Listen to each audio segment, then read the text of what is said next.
Here we are removing the panel off of a TempStar unit, looking for some cause of allergy problems.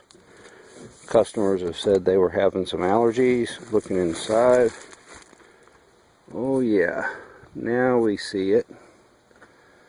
Quite a bit of black mold right there on the connectors of the motor. Looking down across the labels in the unit, you see black mold all over there. Into the drain pan, label, coil looks pretty clean on this side. This is the side where you really don't see the mold and dirt as badly. Looking down inside of there at that blower wheel, wow. Oh boy, that should be bright and shiny, and there's a lot of mold in there. Wonder why they're having allergy problems, huh? This is something that needs to be corrected. It's a health issue.